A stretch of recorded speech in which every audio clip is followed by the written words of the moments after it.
Hey everybody, welcome back to another Inner Sleuths live stream. Today we have a lot to go over.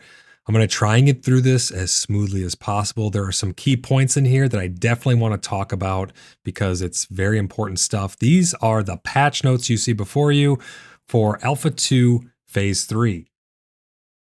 These just came out on Tuesday, August 26th when the servers went live. So these are piping hot, brand new to the game, just came out yesterday. We were up very late enjoying this patch. There's a lot going on here. Tons and tons of things to touch on. Pretty much every system has been touched in some way, shape, or form, what I gather from these patch notes, and there's a lot more to come. These are just the patch notes of what was introduced with the launch of Phase 3. This is not everything that's going to be expected throughout Phase 3. There's going to be a lot more that's going to come out during this phase, which is expected to last about a year. Some people think it'll take 2 years. Some people think it'll take longer. Some people think it'll be on time. I'm unsure. I don't have enough experience with the development team just yet, but it seems to be that they are ramping up for sure. They are getting down to business and they are absolutely churning out the content. And we love to see that here on the channel. We love to see when awesome games are getting big, great content updates added in. And I hope you guys have been enjoying Ashes of Creation as well. If you are thinking about getting into Ashes of Creation and you are wanting to use a referral code, it would help the channel out a lot if you use my referral code, although I am not here to sell you on anything. It matters little to me if you enjoy PAX Day or World of Warcraft or Star Citizen or Ashes. I want everyone to have fun playing the games that they want to play with the people they want to play them with and enjoying the games the way that they like to. That being said, if you're already going to be signing up anyways, you might as well use a referral code. So if you use my referral code by typing !ashes in chat, it'll give you a link. You use that when you create your account, and then you'll be good to go. There is substantial kickbacks for it and stuff like that, but I am not incentivized to get you guys to buy the game or anything like that at all. I don't want anyone to get into any game that they don't want to, that they don't think they're going to enjoy. I'm not here to try and convince you. I'm here to talk the truth. I'm here to have honest discussions with you guys about the good, the bad, the indifferent. At times, I'll get hate mail and I'll be called a fanboy. I'll get hate mail and I'll be called a doomsayer. It matters little to me what people think about things like that, because at the end of the day, I know that I'm just being honest and I'm being true to myself and reading the facts and reading between the lines of all the things that are coming out with various different games. That's why a lot of people are drawn here. They want the truth. They want to get down to the systems and rip them apart, the good, the bad, the indifferent, and all of that. If you guys are looking for an awesome gaming community, look no further. Come over and join the Cheeky Buggers United. We have a bunch of applications coming in right now. I'm doing my best to get to them. If your application is marked pending, make sure you reach out to me on Discord, void_lock. Shoot me a message and let me know what times work for you. We'll try to find a time that lines up. I can't do them while I'm streaming. I can't do them when we have big events, but I try to do them in between all of that stuff. I do have word right now that the servers are back up and there is an update. So get your launchers going. Get your game updated so that way when this stream's over, we can all hop in and have some fun together over in Ashes of Creation. I'm not sure what they changed or why there needed to be a patch. Maybe we'll get patch notes. Let me actually check their Discord. Maybe we'll do a 2-for-1. Let me see here. Alpha 2 news. Some mount and custom cosmetic items are being sent to characters starting today. If you have these on your account, check your mail claim to claim these in-game. See a list of cosmetics that are ready for testing here. So it looks like that's what this patch was. It was maybe some small bug fixes and stuff, but also to get those cosmetic allocations rolled out to various different accounts. I think that's what this patch was here. They did go down, the servers did go down a little bit yesterday in order to fix the settlements. They're called settlements now. They're not called nodes. So it's going to be something a little bit to get used to, but they're not called nodes anymore. They are settlements. And these settlements they're pretty cool so far from what we've seen. There's a lot to them, and we're going to talk about there's a section in these patch notes here about the settlements and the changes and things like that. But servers are up now. If you guys are wanting to hop in, as soon as this is done, I'm hopping in myself. We're going to go back to grinding and leveling up and doing all the things, experiencing everything that Ashes of Creation has to offer. But come over and join the Cheeky Buggers United. Type !Discord in chat. You'll get a link over there. If you want to join us and put an application in, like so many have done before you, you can type !website, and that will get you a link over to www.cheekybugger.net, where you can fill out your very own application to join the Order of the Blood Brothers in any of our games. When you join, you become a verified CBU member, and then you can choose which guilds, clans, orgs, private servers, and things you want to partake in. So if it's just for Ashes, hey, it's just for Ashes. Come and have some fun in Ashes. If you want to be a part of the greater community, you get to pick what you'd like to partake in. Before we get started, huge shout out to all of my channel members. You guys are the reason why I'm able to stay independent and have these honest conversations with people. I do these live for a reason, and that's so that I can interact with you guys in real time, talking about the patch notes. I want to hear what you guys have to say about each and every single one of these bulletins. Now, there's a lot here. Let me just scroll through it so you guys can see. Look at this. Look what we have to go over here today. It is absolutely massive. Huge, huge, huge update. I'm looking forward to getting into it. One last thing before we get in to all of this is to welcome everybody in. Great to see you guys. If this is your first time here, please don't be shy. Share the stream with your friends. Anyone who's interested in Ashes of Creation, this is VerraFire, where we are going to verify everything that comes our way. We're going to look at all of the patches that come out. We're going to talk about all of the news and happenings in and around Ashes of Creation. If that sounds good to you, click that subscribe button, click the join button, help out, support the channel, all those good things. But we got Maven in chat, we got Corey, Blimpy. Who else do we got? We got Black Pickle. We got German 3D Printing Nerd. Great to see you guys. We got Mojo. Thanks for stopping by. Really appreciate you guys. This is going to be a lot of fun. This is going to be one of the craziest adventures I think we've had in a long time. We have been searching for something like this for a long time. This is going to be so much fun. Without further ado, I'm going to unpause Tangia. If you guys would like to interact with Tangia, you can go ahead and type !Tangia in chat right now. And you will get a link over to our Tangia page. There'll be various little dungeons and stuff. That's how you partake in those. You go over there, you log in, and then if someone does a dungeon, you can join them for free to help them on their dungeon run. They're a lot of fun. So please consider helping the channel out that way as well. Seven says, watching from work again? Hell yeah, man. Thank you for tuning in. I appreciate you. Share it around with your friends. Let's get into this here. Alpha 2 update notes 0.15.0 Tuesday, August 26, 2025. So these came out yesterday with the patch, like I said, with the big update. The servers have just wiped as of yesterday, complete fresh start for everybody. And it's been a good experience, but let's see all the things that changed in these patch notes. Now, on the first episode, this is the second episode only of VerraFire, but on the first episode, we went over all the things that were on the roadmap, as well as all the stuff that was on the wiki that was supposed to be coming at some point during this patch. Or some point during this phase, rather. But now we're going to see what actually came with the initial launch. The highlights are up here at the top. So this is, for anyone who doesn't want to, read through tons and tons of patch notes, we have the highlights right here. And the Anvils. The Anvils is a new starting location. This is the new available starting location that's up at the top. It's the Dwarven area. They say you can now choose to start your adventure in the Divine Gateway of Dunzikel. To start at the ancient subterranean capital of Dunzikel Kingdom. So this is up north. It's in a mountain. And it's a new Dwarven starting zone. It's not as fleshed out as the Riverlands. It's not as fleshed out as the human starting area. There's a lot of things missing. There's no big POIs. The smaller camps and things leave a lot to be desired. It is still a work in progress zone, but they are making great strides from what I've seen. I've had a good time up in the Anvils. It is a lot more grindy than it is down in the Riverlands because there's less things to interact with. You don't have as many quests to do, any POIs and things like that. It's not as fleshed out, but it has been a very cool place to interact with. There are some bugs and things up there, just like there's bugs and things everywhere in the whole game. What else did we get? We got two new races. We got the Pyrai and the Nikwa. Player races are now available in the character creator. Those are dwarfs and kind of like druidic elf people. So you can pick them. They have their own slew of customization options, as well as backstories and things that go along with them.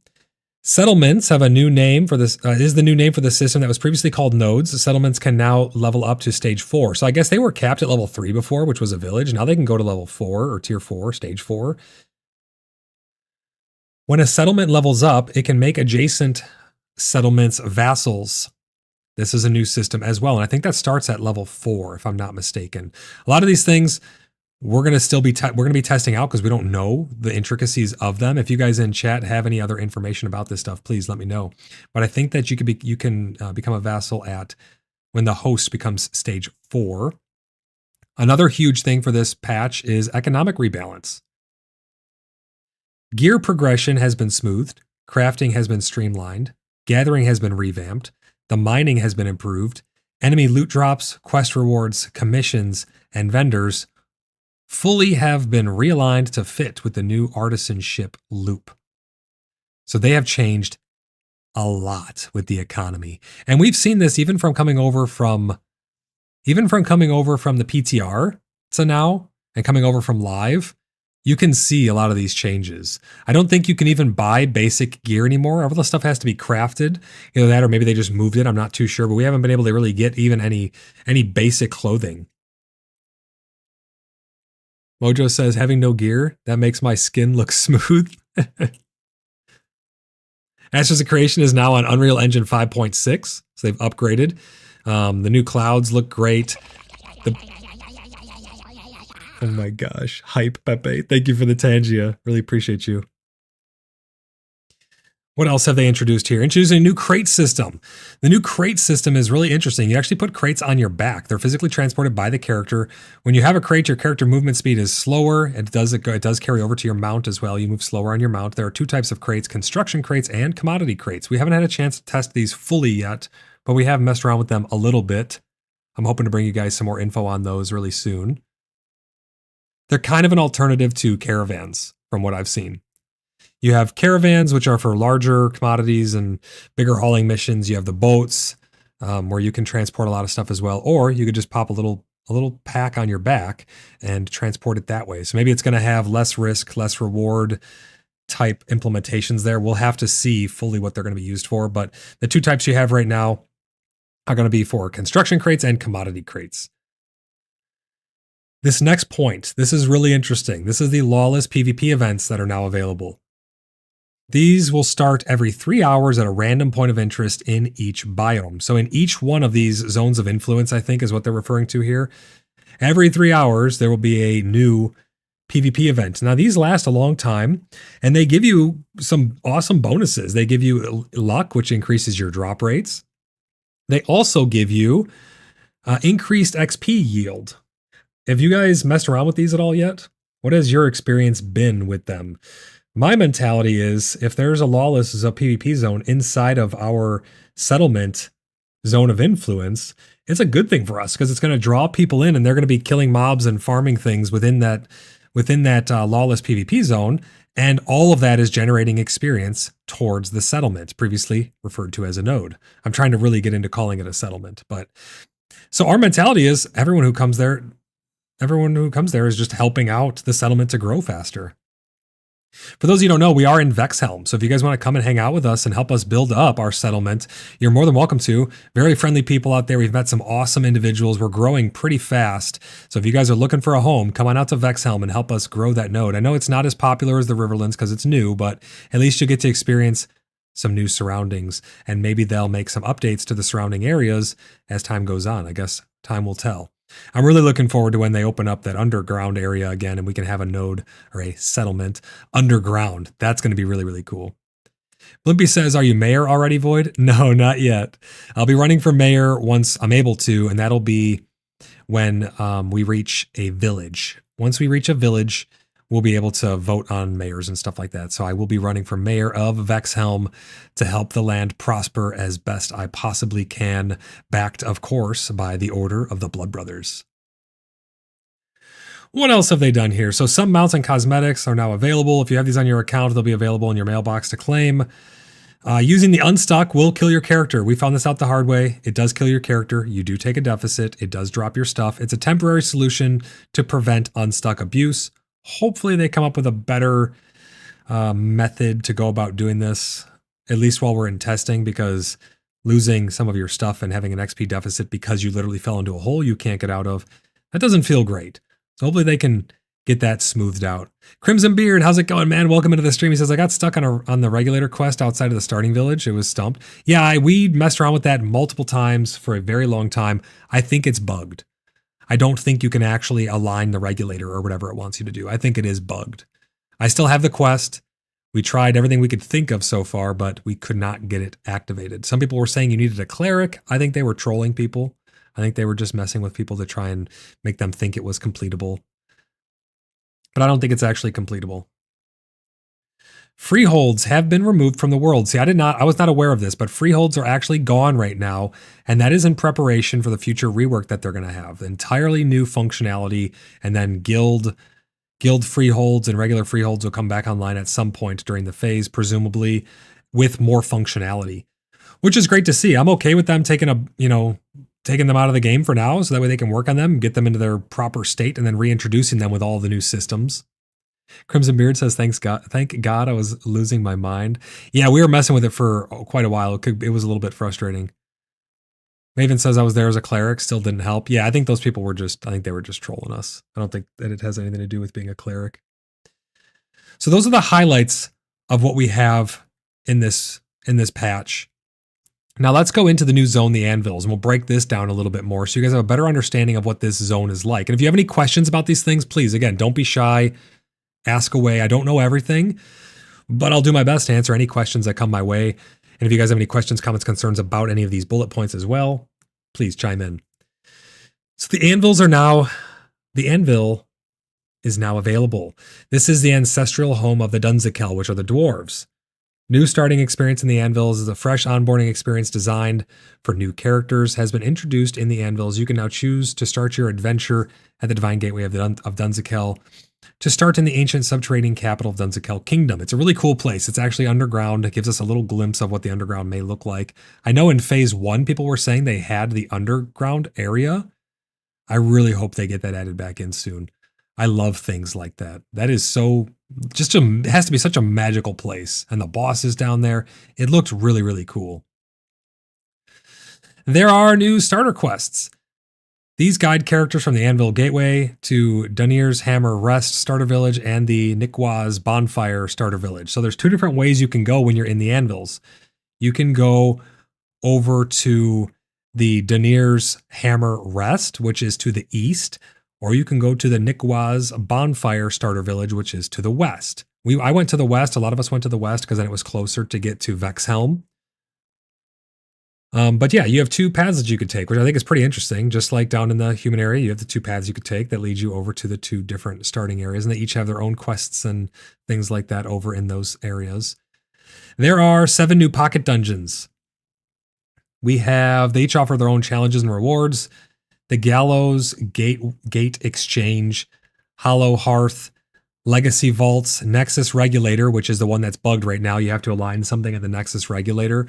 There's bosses in there and stuff like that. Surge Conduit, Varnox Forge, Veinbreaker, Mines.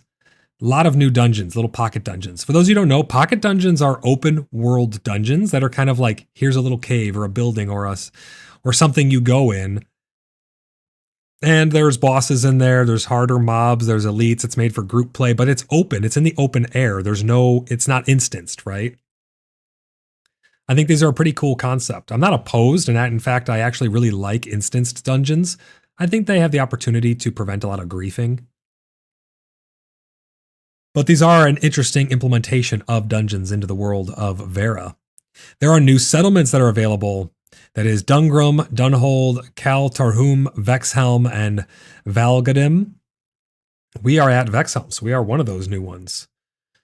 New commissions are available. Find Adventure, Artisan, and Mayoral commissions in all settlements in the Anvils. So we need to actually get our settlement up and running before we get the commission board, and then we'll have new mayoral commissions and things like that we can test out. And that's one of the desires to go up to the new area, is to see what they have to offer at these commission boards and all the new quests and zones and enemies and things like that. That's going to take place up in the Anvils starting area. I'm going to fire up some lo-fi music here so we can have a little something to listen to here in the backdrop so we can just chill out. That's the Anvils. If you guys have any questions, comments, concerns about the Anvils, that touches on pretty much everything that's going on up there. There's a lot in these. That's why I'm kind of going fast. But if you guys have any questions, please just let me know. We'll talk about it. We'll get into a topic. And there are some points that we're going to talk about, like the PvP changes and stuff coming up pretty soon. Character, archetypes, and combat. So the Pyrai and the Nikwa player races are now available in the character creator. Leveling curves have been adjusted to be balanced with the economy rebalance. They don't tell us exactly what these percentages are. We don't know if it's harder to level now. We don't know if it's easier to level. All we know is that it was rebalanced to be balanced alongside the economy. So I'm hoping that this means everything will just flow better. We don't actually get the specific numbers here, which I'd like to see. But we do know that it was all rebalanced. We've had a pretty easy time leveling. It hasn't been too bad. There's definitely not as many quests up north though, so it's a lot more grinding, which we're no stranger to that. We grind in a lot of games that we play. There's a bunch of new weapon types that have been added to the game as well. We have the rapier, which is one-handed piercing sword as opposed to slashing. We have one-handed axes, two-handed spears, two-handed maces, and two-handed axes. So a lot of new varieties of weapons there, each with their own different unique play styles. Flippy says, crap, forgot to get the coffee I brewed at the start. Go grab your coffee, man. Raster, great to see you. Thanks for tuning into the stream. He says, will our town offer brisket carts, food trucks? That'd be awesome, wouldn't it? Crimson Beard says, can I go south and do the quests there after I do the north quests? Yeah, I think you'd have to go to where some of the chains begin, but you can absolutely go anywhere you want in quest. You can start down south, run up top, do the quests up there. You can start up top, run down south. You can go anywhere and do all the quests, I think. But you will need to keep in mind that some of them are chains. There are quest chains. So you'll have to go to the beginning of the quest chain in order to get it started, right?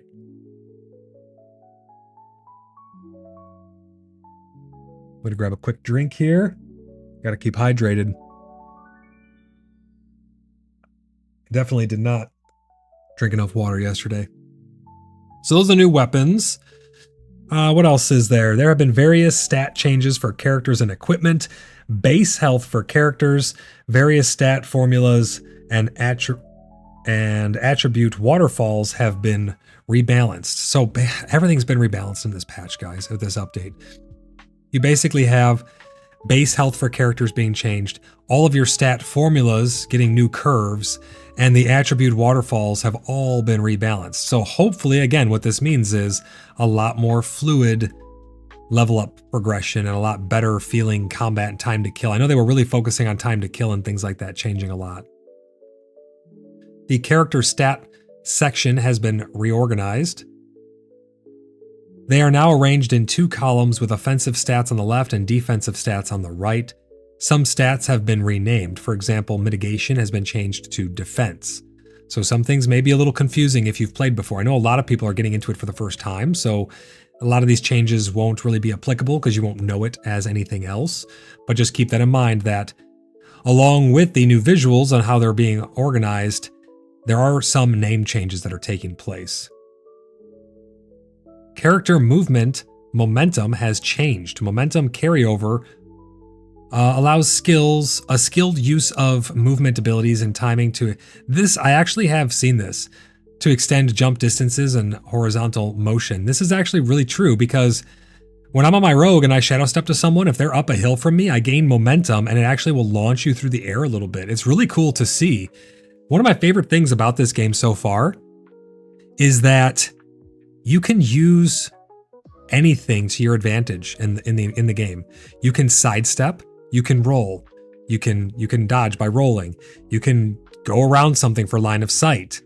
You can use the terrain as momentum. There's so many different things you can do, and the mechanics of the fights, they're not just, oh hey, he's going to do this, use a defensive ability.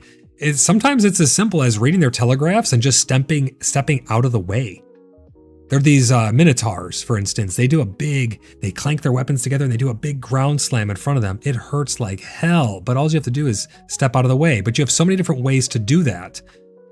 You could use your teleport ability to go behind them, your shadow step. You could use the ability that allows you to go up over them, the acrobatic strikes as a rogue. A lot of this is coming from a perspective of a rogue because that's what I've been playing as of late. You could blink as a mage. You could do so many different things to prevent them. You could kick them to interrupt it. So many different things you can do. So you have a lot of different ways to interact with these different abilities. And these are just regular monsters. These aren't even like just bosses and stuff. These are just your everyday fights and they're so engaging and fun.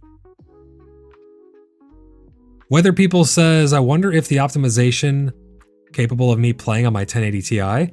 A 1080 Ti is a pretty good card. I don't see why you wouldn't be able to unless it's like something you don't have access to technology-wise, like maybe there's a DirectX version that you can't run on there or something like that. I'm not positive, but a 1080 Ti is a pretty powerful card, even though it's older now at this point.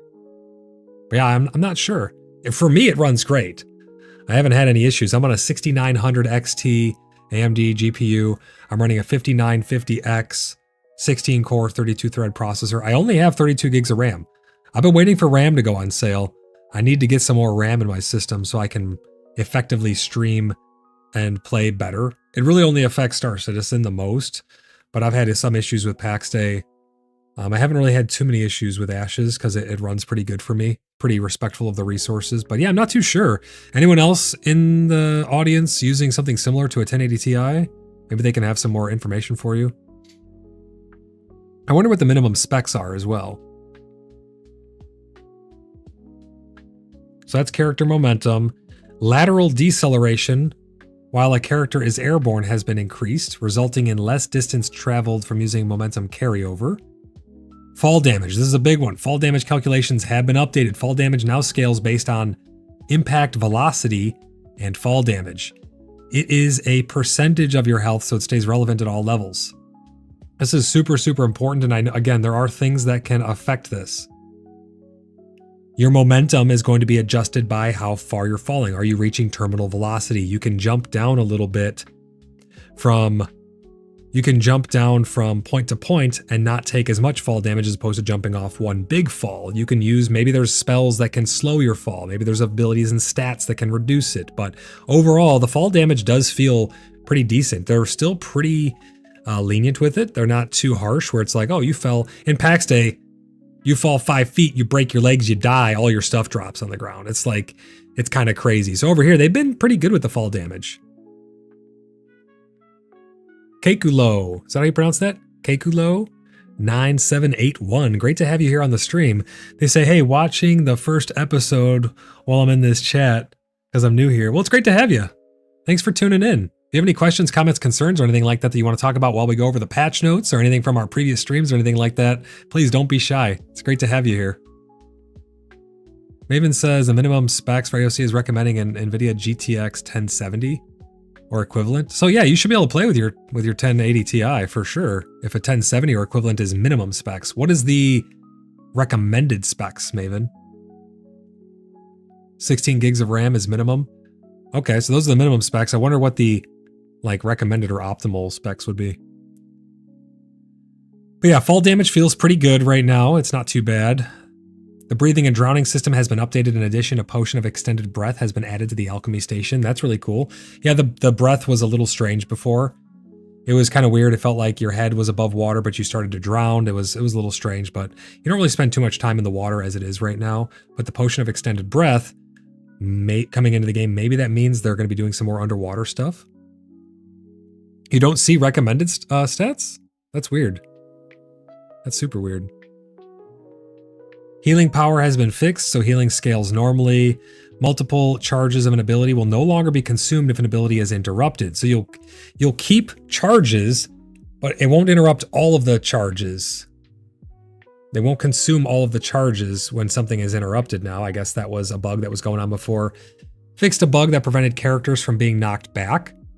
So there was something where people were not able to be knocked back. Now you should be able to be knocked back. It even says RTX 3070. Okay, so they want a 3070. So it seems like the 1070 or the 3070, probably the entry level and the recommended level there. Kukalo says, I bought a Black Friday discount box just for Ashes. It's a 14 gen Intel 4060 OC and 16 gigabyte RAM, 1 terabyte SSD. So that I have to run Ashes in medium. Anyone else? Oh, you have to run Ashes? Or sad that you have to run Ashes in medium. The only things that I turned down, I even have ray tracing on. The only things I turned down, and it's for preference, not really for performance, is shadows on medium and global illumination on medium. I think the game looks better with those on medium. The ray tracing looks really good in the game. But yeah, I don't know. Are you playing the game in full screen? Because I noticed that if I play it in windowed full screen or windowed, I get really bad performance, but that's with my AMD card. So I think things are going to be a little bit different there. I get really, really bad performance, very bad screen tearing and stuff. Once I put it in exclusive full screen, it runs a lot better for me.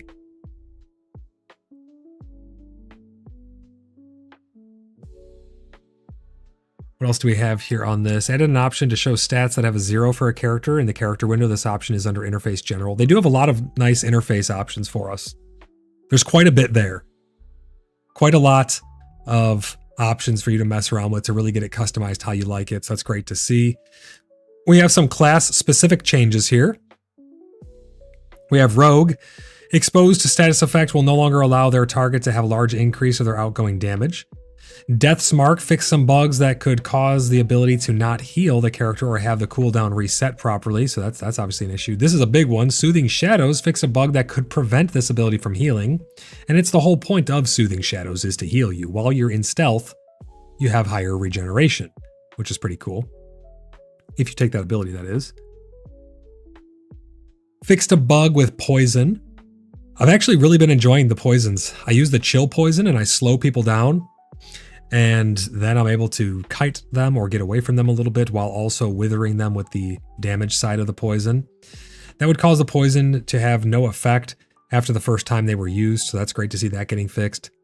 Trading and gathering will require character to exit stealth now. That's good. Rogues will no longer drop stealth when using guard or dodge. That's also great. That was one of the biggest things with World of Warcraft that was frustrating, was that whenever you would get stuck in combat as a rogue, you really couldn't use a lot of your abilities, and it became a chore. In Ashes of Creation, you don't have to leave combat in order to re-stealth. You just have to break line of sight or become not observed. And I really like that mentality. So I'm really, really looking forward to messing around with that and seeing all the things you can do in PvE and PvP with those mechanics. Rogues no longer drop stealth. Already read that one. Fixed a bug that would prevent you from seeing the health bar of a character when their stealth timed out. So those are all great rogue fixes there. We have some mage fixes. Enchant weapon buffs are removed from a character if the person casting the buff logs out or moves far away from who they buffed. Now I'm hoping that this and the blessed weapon for cleric, because that's a change for blessed weapon as well down below. I'm hoping that means that if someone just loses connection, they don't have to rebuff everybody if they come back in with a certain amount of time. I hope there's a little bit of leeway there, and if there's not, Intrepid, please consider making there a little bit of leeway. I noticed that sometimes when you disconnect and reconnect, even if it's on your own free will, it automatically will shift the party over to some people. I don't know if that's intended or not. We should have a little bit of leeway. So if you just get disconnected, it doesn't make someone the party leader automatically, and it won't automatically just remove your buffs, because it could be cumbersome, a little bit annoying. So hopefully there's a little bit of a buffer there. Mage Magma Field ability no longer got a character stuck in their casting animation if the cast was interrupted with the incapacitated status effect. So now if you get incapacitated, you won't get stuck in the animation. That's good stuff there. Tank. This is a big one. Protect will no longer transfer debuff and crowd control effects from your ally target to the tank using the ability.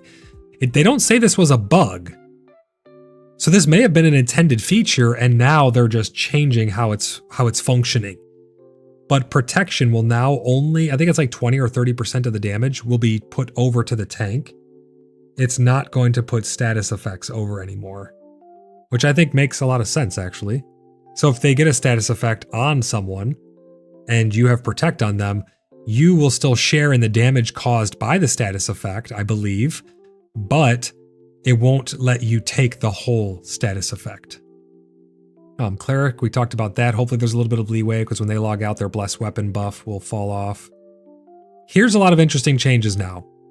This is where we start to get into the meat and potatoes of this. We have PvP. There are a lot of changes that happened with PvP from what I've seen.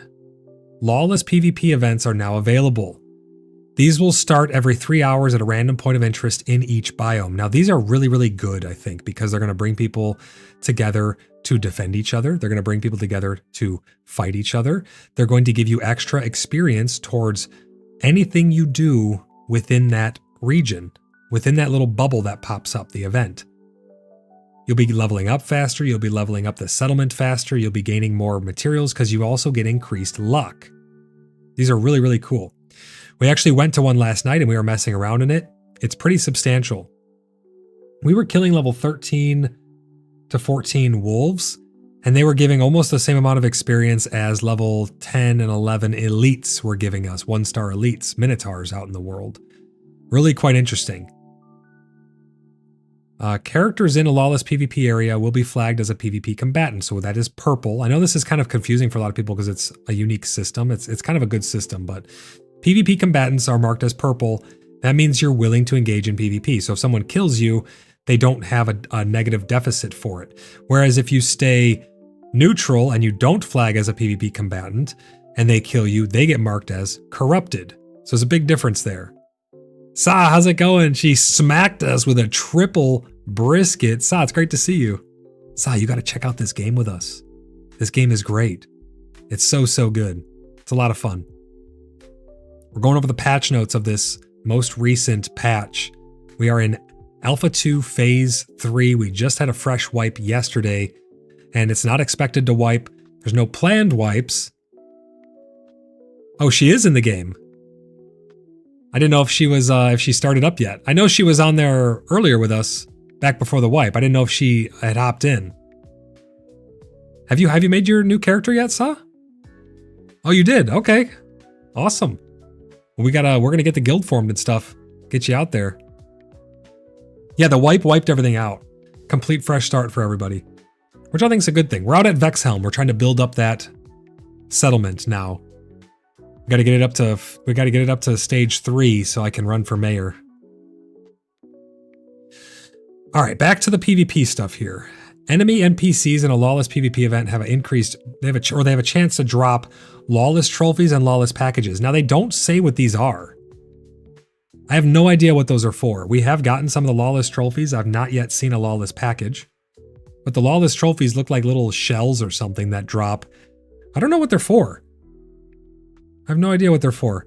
Attacking combatants and corrupted characters have been changed to be more intuitive. Now this part, I'm not convinced it's more intuitive. I think these changes are very interesting, but they're you need to hear this. Anybody who's playing Ashes needs to hear this right here. Harming and helping combatants and corrupted characters no longer requires the use of the PvP force flag. They say this should make it easier to respond to an aggressor in open world PvP situations. It does, but here's the problem. We were in the Nexus Regulator. Somebody flagged themselves as purple, and then they come and stand in front of you. Now you're automatically hitting them because it does not require the force flag to be enabled. Force flag is when you hold down left alt. It will allow you to hit people who are not flagged for PvP. Because in this game, you can PvP anywhere. Anywhere. This doesn't make it easier, Blimpy, to like murder people or anything. Like all that's still the same. But it does make it easier for you to accidentally become flagged, in my opinion. Because all that needs to take place is I flag myself as a combatant. I go and stand in front of you, and you're just killing mobs. You're going to hit me, and now you are flagged for PvP as well. You're flagged as a combatant.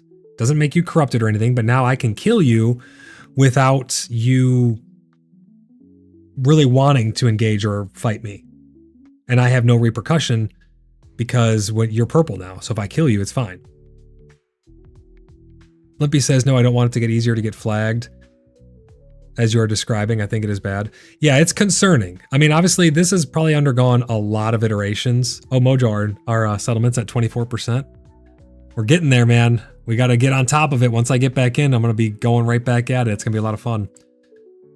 But yeah, I don't want this to be an easy thing to accidentally get flagged. They say they removed the PvP force flag, which is Alt F.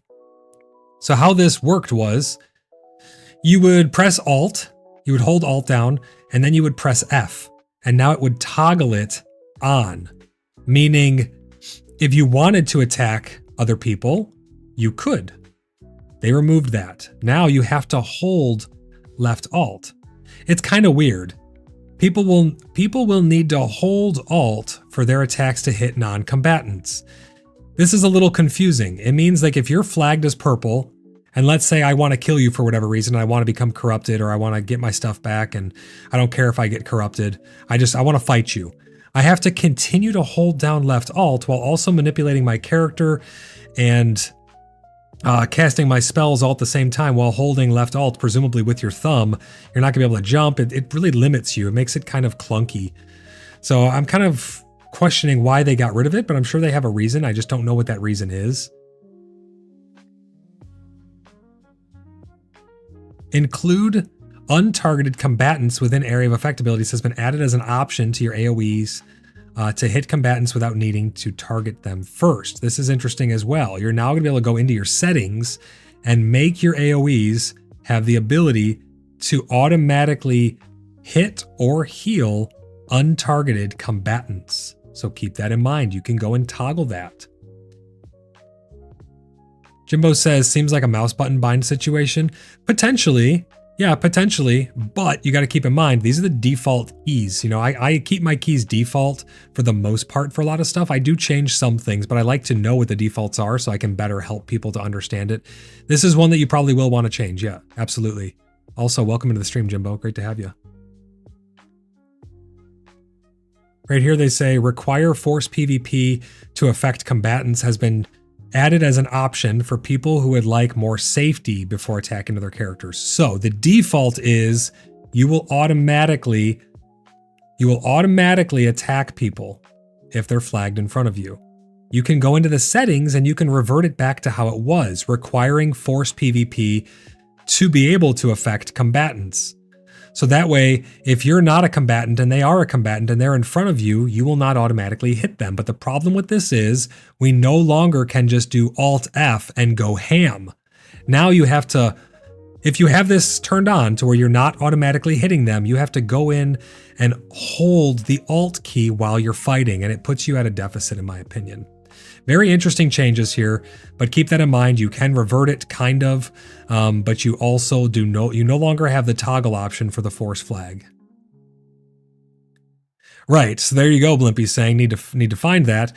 It's going to be in your settings under PvP, under combat PvP, but like I said, if we're getting jumped now and we need to spring into action because we want to defend ourselves as opposed to just being sitting ducks, because let's say there's more of us and we know we can take them, and we want to defend ourselves, we all now need to hold the Alt key.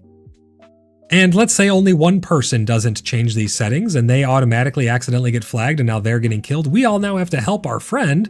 So now we all have to hold the left Alt in order to help defend our friend who didn't have the Alt thing enabled. It becomes a very muddy situation. So I don't think this is a perfect iteration. I don't think this is a perfect system here. I think they need to consider how this is going to all work. I liked having the Alt F toggle. The hardest thing with that was remembering to turn it back off. So that way when you go to town, you don't accidentally just hit people in front of you. You have to remember to manage it, but that's on you. You should have to manage that, you know? Just like you have to not press Alt if you don't want to hit people. Jimbo says, feels like you should be able to have it auto flag if you're attacked. Well, again, some people want to be attacked and they just want to let them kill them.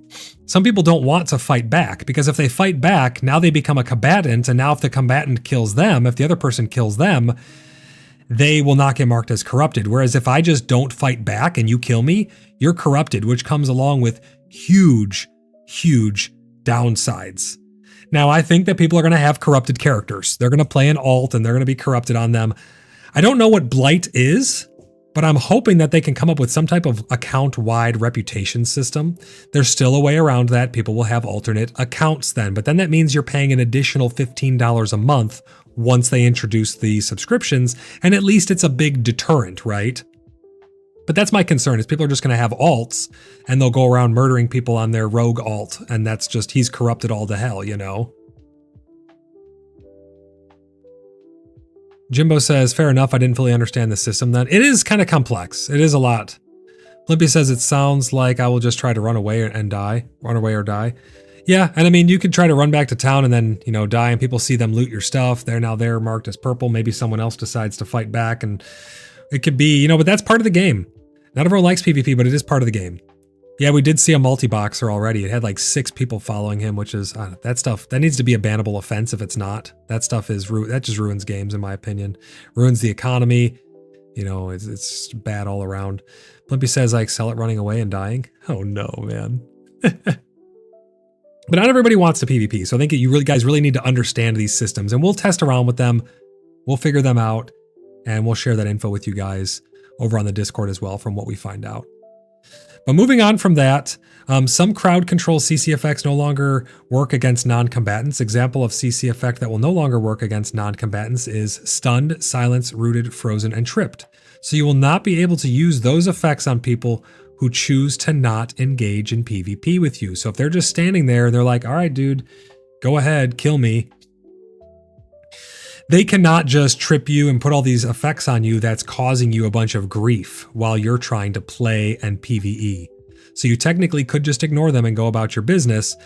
I see this still being a problem though, because I think what's going to happen is people are going to try and bait people and they're going to harass people over and over again. It is part of the game, but it is something to be mindful of. You know, imagine if I'm flagged as PvP and you're not, and you're trying to just go about your business, and you're fighting and you're the tank, and I trip you while a big mechanic happens, you just get knocked down on the ground and get hit by the mechanic from the boss. That's not okay. So now they're doing something about that, but I still think that they need to, a lot of these systems for PvP, it's a very, very fine line, right? What else did they do here? Killing a non-combatant. Here we go. This is where it gets good. Killing a non-combatant that is more than 5 levels below you grants additional corruption at the rate of 0.2 corruption per level difference. So what that means is, if I kill you, I'm going to get 1 stack of corruption if I'm a combatant and you're not. So if you kill an innocent person, you will start off by getting 1 stack of corruption, right?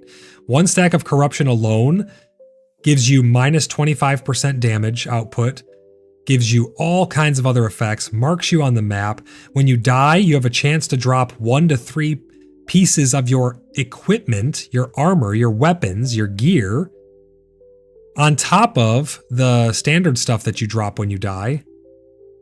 It's really quite harsh. The guards will kill you. You get a massive XP deficit. So it is really harsh on the corrupted players, which I think is a good thing. But this is where it gets really interesting. You normally just get 1 stack or whatever. Now, if you kill someone who's 5 levels below you, you're going to get 2 stacks because it's 0.2, so 20.2% for each level. So 20, 40, 60, 80, 100. That means if they're 5 levels below you, that's an additional entire corrupted point. If you kill someone 10 levels below you, you have 3 stacks, and this is per kill. 1 stack of corruption is already really, really bad. Can you imagine getting 2 or 3? Now can you imagine killing another person and getting 2 or 3 more stacks? And so on and so forth. Really slippery slope for those bad faith actors. But it's interesting to see that it is an allowed thing. Killing a non-combatant that is more than 5 levels grants an additional blight. I don't know what blight is. I need to look this up. Jimbo says corrupted players can go ahead and smurf right off. Leave me alone. Right? I don't know what blight is. Is this account wide? Is this like a permanent debuff on your character? I'm not sure. I'd like to see some account wide reputation system, like you're a part of the same family or something like that, so you share in something. Mojo says blight, PK value, PK count, player kill count, tracks the total number of player kills a character has committed over a lifetime of its existence. But what does it actually do to you? Because that almost could be a badge of honor for pirates. What does it actually do to you, though? Does blight have any negative effect? And does it mean only killing innocents? Or is it also if you kill other combatants, you get blight? Or is it only innocents? Because any PK is not a bad PK. You know, if you're a combatant and I'm a combatant and we fight, I shouldn't get blight if blight's supposed to be a bad thing because we both chose to fight each other. So I don't fully understand what all of that is. It says blight is no longer gained from slaying non-combatant mounts, pets, vehicles. Note, corruption still applies. So you still get corruption for killing their mounts and stuff, but you won't gain blight. Killing mounts, pets, and vehicles will now always give a character 1 corruption when slain, instead of giving corruption based on level difference. So the mounts, pets, and vehicles are immune from the sliding scale of level difference. They will just get 1, which I think that's fair. Mojo says increases each time you kill another unflagged player. Affects the rate at which corruption is gained. This is permanent for now. Interesting. Okay. So if they kill a lot of unflagged players, they're going to be stacking up blight, and that blight is going to make them gain even more corruption faster. I'm okay with that. Let's make that account wide. I think that'd be great to have that account wide. So that's all the PvP stuff. Quite a lot to go over there, but some pretty good stuff in there. That brings us to caravans, ships, and mounts. There's quite a bit in this as well. Mounts now feature improved animations, controls, and refined summoning and dismissing. So the refined summoning and dismissing is kind of a little confusing. Before, you used to whistle to summon your mount and whistle to dismiss your mount. Now it's kind of hard to tell when you properly dismiss your mount, because let's say you leave your mount somewhere in the world and you don't remember where it is. You need to dismiss it, so you click your mount button. Nothing happens. you don't know that you just dismissed it. So you click it again, and now you whistle, you just resummoned your mount. Now you click it again, and now you see your mount because it's next to you and it runs off into the distance in front of you. I think there needs to be some audible cue when you dismiss your mount. I mean, some people don't like the whistle. I know Harold doesn't like the whistle when you summon your mount. It is what it is. But at least you have a cue. I think there should be a cue when you dismiss your mount. Because if it is far away, you need to know that it actually was dismissed, so now you don't accidentally resummon it and then have to redismiss it again. It ends up being a little bit clunky. They say this is intended to create a more seamless and polished riding experience. You do get on and off your mount a little easier. It seems to be better animations and stuff have been applied to those. Caravan functionality has been moved into the nameplates of caravans. Join and leave caravan events now works through the caravan nameplate and not the event system. Caravan recovery currently still happens inside of the event panels, so they changed where those things are actually at to make it a little more intuitive. Mounts now take fall damage. So your mount, if you jump off a big cliff, you can do it at least once. Your mount will absorb all of the damage and it will die, but you will live, but now your mount's on cooldown for like 10 minutes. So keep that in mind. There is actually fall damage for your mounts now. It says right there, yeah, if you take fall damage, only the mount will take the fall damage. Mount appearances that are intended to be cosmetic items are no longer available as mounts. Mounts look like the cosmetic item. Mounts that look like the cosmetic items have been replaced, removed, and had their appearances adjusted. Interesting. Probably because they're bringing in the actual cosmetics now for the mounts. Ram mounts have had their speeds adjusted to align with the starter horse mounts.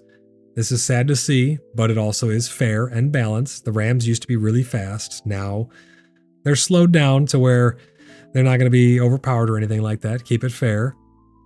Storage space on caravans and caravel ships have been updated to match the new crate sizes. Character ash loot piles will stay on vehicles and should no longer go through ships and fall to the sea floor. That's really good to hear because that was pretty bad. You'd never be able to get your stuff back pretty much. I'm curious. I don't know how long the ashes stay. I wish the ashes stayed a little longer. They seem like they're very short. They don't hang around very long. Blimpy says, got to run for an appointment. Hope to get in game later. Sounds good, Blimpy. We will see you in game. Oh yeah, don't forget to hit the like button, Blimpy. Appreciate you, brother. Have a good appointment, whatever it is, and we'll see you in game, man. Take care. Thanks for stopping by. Harbor Masters now have dialogue option to let people delete caravel ships, which works the same as the Caravan Master deleting caravans. Caravans will no longer be bugged and show no owner name in their description, or if their deployment finishes far away from the character that owns it. Characters should be able to join a caravan event at any point during its journey now. I guess it used to be you could only start it at the beginning maybe. Fixed a bug that prevented caravan events options to work from a distance. Fixed a bug that prevented caravan rafts from being usable if the character was killed in a lawless zone while driving them, and then respawned at an ember spring. So those are all good, great bug fixes there. Characters can no longer enter a caravel ship deployable area with a vehicle. I think this would prevent it from summoning the vehicle, and it would become a way of griefing people. How it worked is if you're trying to summon a ship, someone takes a raft, parks it where you're trying to put the ship, and now your ship just kicks back into your inventory and doesn't actually make the ship. So that's great to see right there. Another good fix. Fixed an issue where mount movement animations could briefly get stuck in a strafing pose. That's good. Wormling mayoral flyer mount will no longer fly downward at a very high speed. Some more bug fixes there. Dismount button will now be on your action bar. Fixed a visual bug that could make characters look like it was floating off the mount when they are near server worker boundary. So when you're near those server shards, the boundaries for those, there was a little bit of a bug there. So they got that fixed. Going across the world seems pretty seamless, honestly. It's not bad. Fixed a bug that would allow characters to spawn ships inside of terrain. That's obviously not ideal. Characters will no longer be able to launch themselves into the air by getting off the mount when crossing the server worker boundary. That's good. Mounted characters should no longer get into a weird state where they're not in the saddle correctly and can't dismount after crossing the server boundary. That's great because you don't have to use the unstuck then and have your character get killed. So a bunch of caravan and ship mount changes right there. I'm gonna grab a quick drink and then we're gonna move on to enemies and NPCs. And again, if you guys have any questions about these things, let me know. We're going through it kind of fast because we got to get in game. We got a lot of stuff going on and we're only halfway through this page here. So there's a lot happening. We did start to test out these caravans though. We got the little packs and we were testing them out a little bit.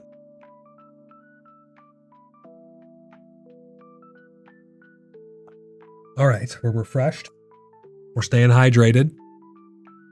Have you guys tested the caravans on the new servers? Have you tested the new little, what do they call them? Crates where you carry them on your back? If so, let me know how your experience has been so far.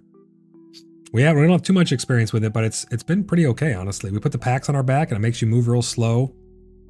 I don't know if it has effect on combat yet. We weren't able to determine that. But we ended up just leaving them in the middle of the road and moving on. Enemies and NPCs. This is a big category here in terms of its implications in game. In order to increase the danger and challenge level in the world, adjustments have been made to the damage and mitigation of enemies that are higher level than characters fighting them. We can totally feel this. This is big. It is very hard to get around, especially up in the new starting area. There's a lot of mobs just around. Whereas down in the human starting area, down in the Riverlands, there's not as much danger because you can be on the roads and be mostly safe. Up north, it's kind of it's a wilderness, man. It's really hard to get around up there. And now they've adjusted them to make the higher level enemies that we're fighting, they'll have more damage and mitigation, it looks like. I'm thinking they have more. Maybe they have less. I'm not sure. They just said the changes have been made. But again, they're not very clear on that. We don't really know what changes. NPC enemies, right here. NPC enemies will deal more damage to lower level characters and take less damage from them. So NPC enemies that are higher level than you, they receive less damage. So it's an exponential scale, right? We've been able to take down stuff like around double our level if we're in a group. But it's a lot of work. The increase to damage dealt and reduction in damage taken will ramp up the higher level the enemies compared to you. There you go, right there. So the higher they are above you, the less damage you're going to do to them and the more damage you're going to take. It's going to be exponential curve. The damage and health bonus of elite enemies has been adjusted. The relative bonuses to the damage and health of elite enemies gradually increases based on enemy level. Those are probably good changes to go along with the other enemy changes. These changes will not affect fighting enemies at or below your level. These changes will not affect PvP in any way. That's big right there. That's really good to know because they've been changing a lot of damage and time to kill and stuff, and people were wondering about that. They were saying, does the PvP time to kill get implemented in all or implicated in all of these things? And it looks like it doesn't. They were just changing. They're tuning that stuff separately is how I would interpret that.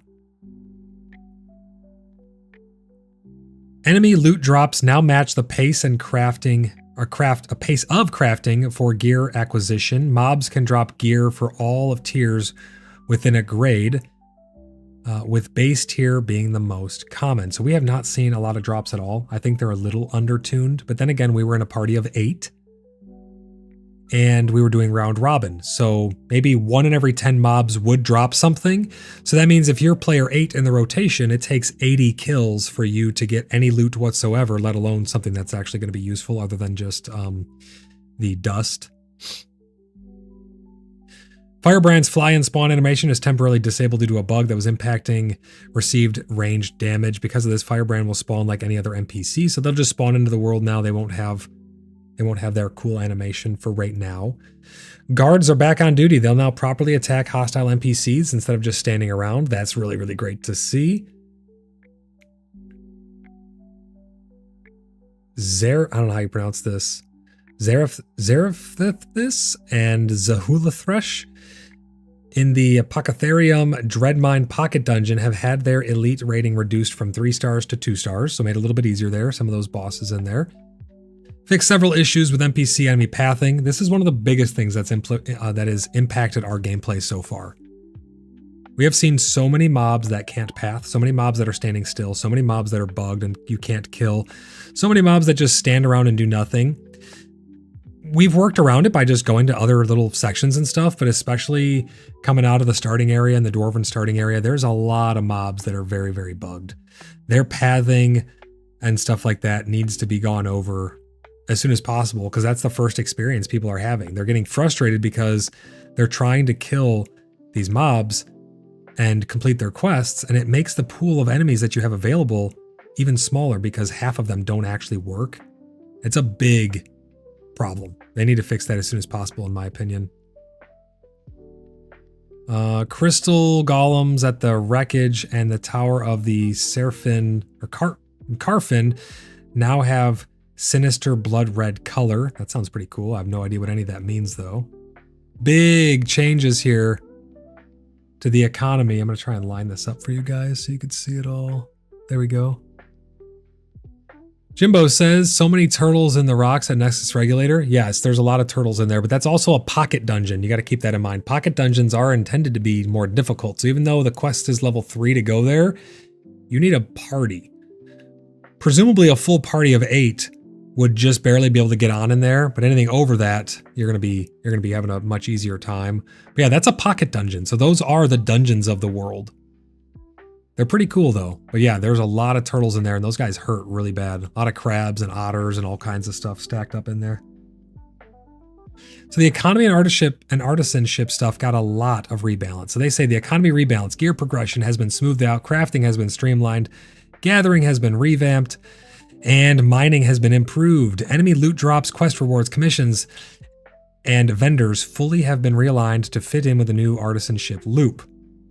So we've noticed that it's hard to find the starter gear. You have to make it. You can't really find starter gear. It's hard to get them as loot drops. Maybe you get a couple pieces here and there for your whole party, but it's very few and far between. The mining and gathering revamp, that also seems to have carried over to the node experience, to the settlement experience. Every node, no matter its level, I think, gives you the same experience from my experience. I was out chopping down trees. No matter how long it took to chop down the tree, no matter how big the tree was, no matter the yield of the tree, it changed nothing with the experience gained. So keep that in mind. Jimbo says, I meant stuck in the rocks. Oh, yes, exactly. Yeah, stuck in the rocks and unhittable. Yeah, there was many, many of them. When I was down there, there was like 15 to 25 minotaurs scattered throughout the whole dungeon who just were stuck standing there as well. Very, very strange. I'm curious to see if that was just a bug at launch or maybe they fixed that. I want to get back over there to check the Nexus Regulator and see if they're still there. Crafting and processing recipes have been rebuilt to better reflect the time it takes to gather and refine materials. Each artisan level now correlates with the gear grade, and within each gear grade, there are different tiers. So now it should be a lot more streamlined. It should be easier to get on with the crafting and the gathering and things like that. Enhanced gear progression. Higher performing equipment within each grade now requires rarer ingredients and equipment with engagement with multiple systems. So making the high-end gear, the rare stuff, the legendary things, the heroic items and pieces of equipment, those are going to require more effort now, which, I mean, they're better. They should require more effort. You shouldn't be able to just make them with, ease. Achievement gear, we have the most powerful gear in each grade is now a significant achievement, requiring substantial investment and collaboration. That's great to see because those things, they're the best of the best for that tier, right? They should be hard to acquire. Set bonuses. Upper tier armor sets now grant set bonuses, including stat buff and active effects and procs, scaling from 2 pieces to a full 8-piece set. That's really exciting to see. Before it was just like normal stat bonuses, but now they actually have active effects and other things and procs that they can do, like a chance on hit or chance when you're hit, chance on spell cast, probably all different types of things, ranging from 2 set bonus all the way up to 8. I'm a big fan of set bonuses, especially when you can double dip and mix and match. If you take 2 pieces from here, 2 pieces from here, 2, 2, 2, 2, now you can have 4 different set bonuses and they all contribute and interact in different ways. It gives you a lot of customization over your character. It's a lot of fun. So I'm excited to see what these set bonuses actually turn out to be.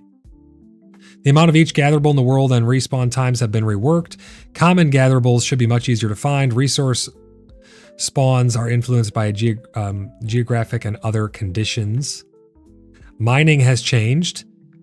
So now gems and metals are received from procs when mining instead of finding gems and metals as gatherables in the world. So basically, you get them as drops now, depending on what you're mining. You'll get rubies and things like that. They used to be their own nodes. I don't know if those nodes still exist or if they did away with the nodes altogether and maybe now everything comes from the regular mining nodes. I'm not sure. I'm not positive, but I have not seen any rubies or anything like that. So I'm assuming they got rid of all of them and now they're just in these other standard nodes. And they say that there are some other materials here which are rarer spawns. Vendors now play more of a crucial role in crafting loop as they are the exclusive provider of certain reagents required for its advancing crafting. So you need to have those vendors available to sell you, for instance, like the honeycomb in order to make potions and stuff like that, because they are essential in crafting. Novice tools can be crafted with timber of your choice. They used to be very specific timber. Now you can use any timber, which is great to see, given the consistency across all types of wood. Pickaxes, lumber axes, sickles cannot be crafted with a weapon mold of your choice. Weeping willows have learned to branch out. They'll still seek water first, but now have a small chance to spawn elsewhere when near water spots aren't available. So it sounds like these are dynamic. They can actually spawn in other places. Tempering and enchanting will now have grade requirement text to better explain why you can and can't be, or why they can and can't be tempered or enchanted. So I'm thinking this means that equipment will be able to be upgraded or enhanced in certain ways, but before it wasn't very clear why it couldn't be enhanced. It just wouldn't allow you to do it. Let's see what else here. Grade requirements, individual artisanship. There's so much here. It's a wall of text. I'm trying to find all the key points here. Individual artisanship tools, tool benches that only crafted one type of tool have been removed. Artisanship tools can be crafted at the carpentry and weapon smithing stations, respectively. This is a really good change in my opinion. It's going to cut down on needing to go to specific stations for certain things, and now you could do tools in more of a general sense. It sounds like you'll be able to go to the carpentry and weaponsmithing stations to accomplish that, as opposed to needing to go to a very specific station, which is going to make the professions and the artisanship stuff flow a lot better, in my opinion. Processing, fixed issues with the batch size limit for recipes in the station UI. So this is where we're starting to get into some bug fixes. Cooking meat and fillet recipes will now correctly yield animal fat byproduct material. Lumber milling, timber recipes will now correctly yield the wood chip byproduct material. Lumber milling, board recipes will now also give the sawdust byproduct material. Metalworking ingots now correctly yield the slag byproduct material. Stone masonry, stone fragments, recipes from sandstone, limestone, slate, morning slate will now correctly yield the gypsum powder byproduct material. Emberquake armor is easier to craft. Hawk skin requirement has been swapped for daffodil thread. So a lot of changes there, a lot of fixes to byproduct materials. I guess they weren't functioning before. Now they got all of those working with the proper yields.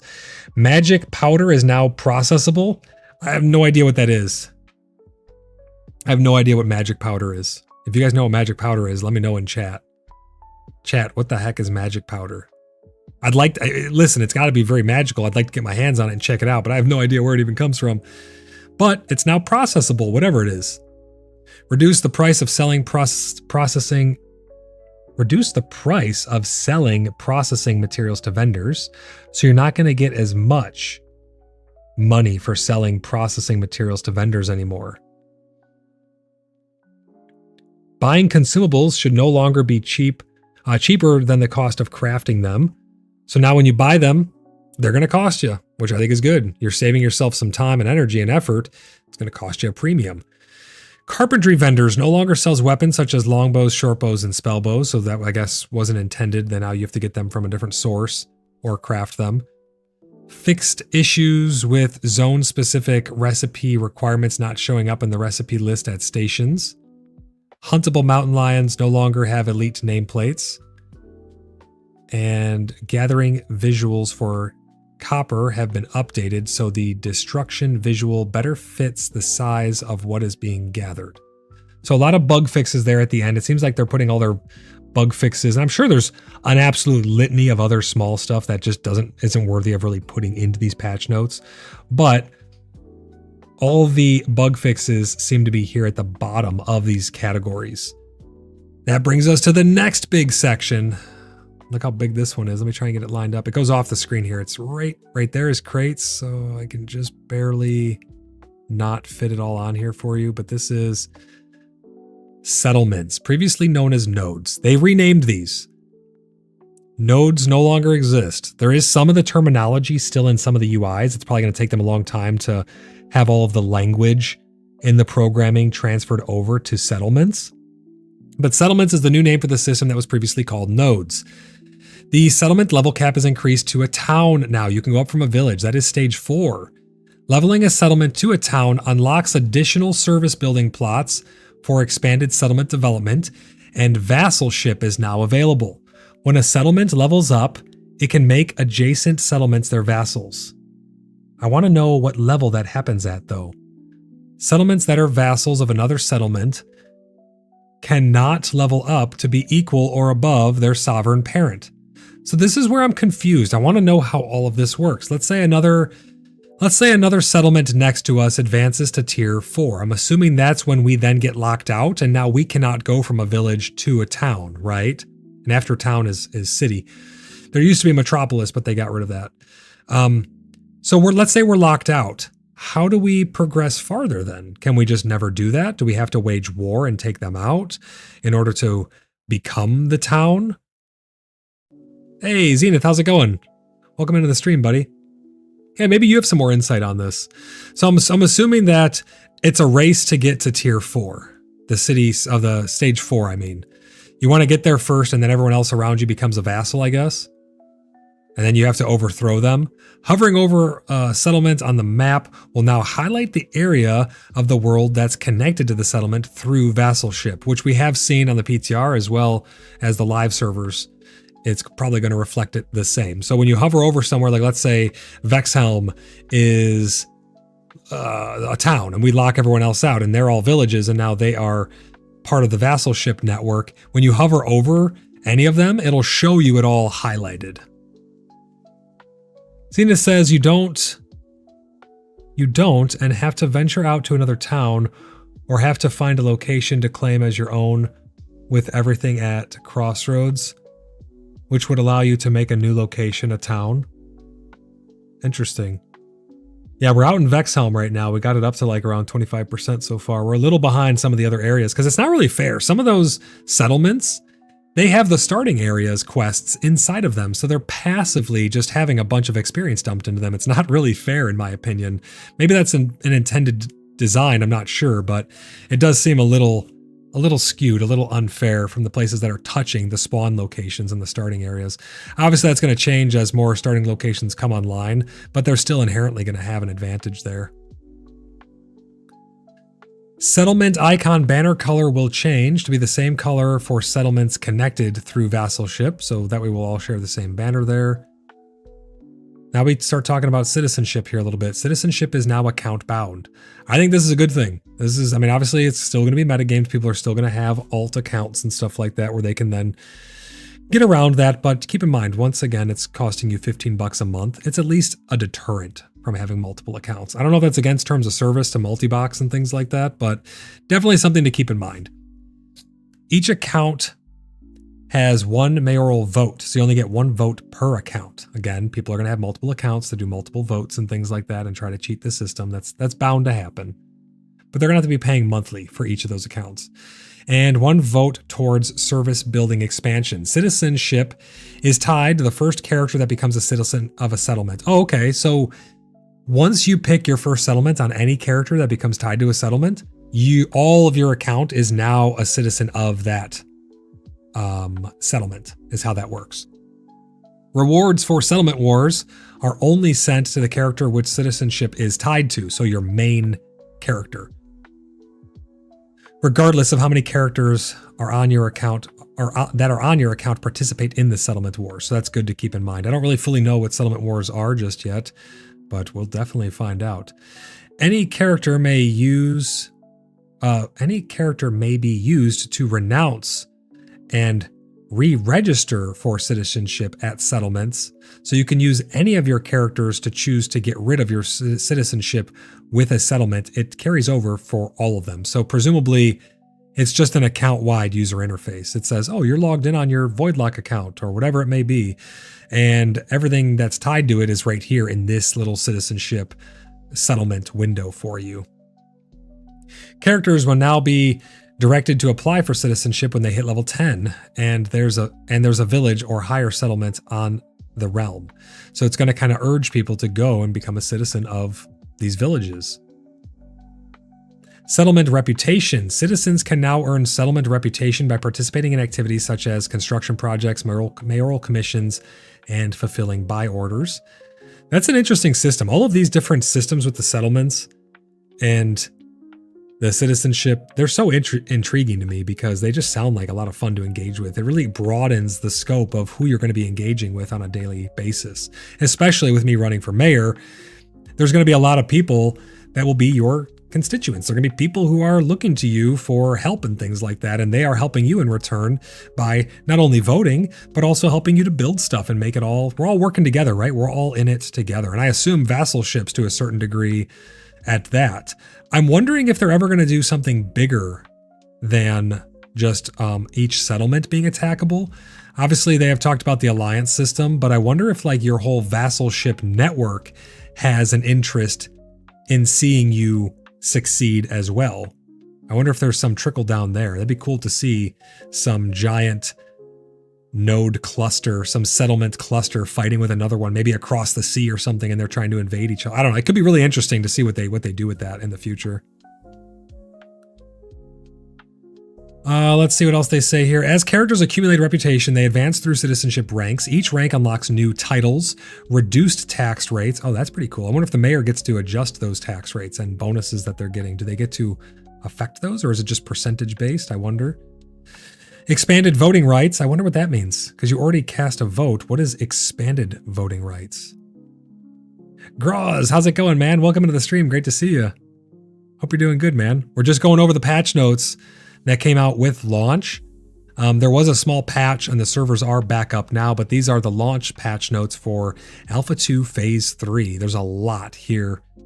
We're almost 3/4 of the way through it because I've been absolutely fireballing it. But if you guys have any questions about any of this stuff, let me know. Zena says yes, because it'll allow for another settlement to become a town level, if I remember correctly. It's interesting the way that the whole system works and how it all ties together. It's a little confusing. We're still trying to figure out how the caravans work and how we even build up the node in the first place other than just killing things. It's a little bit confusing, but we've been trying to we have a ton of people who've adopted the game.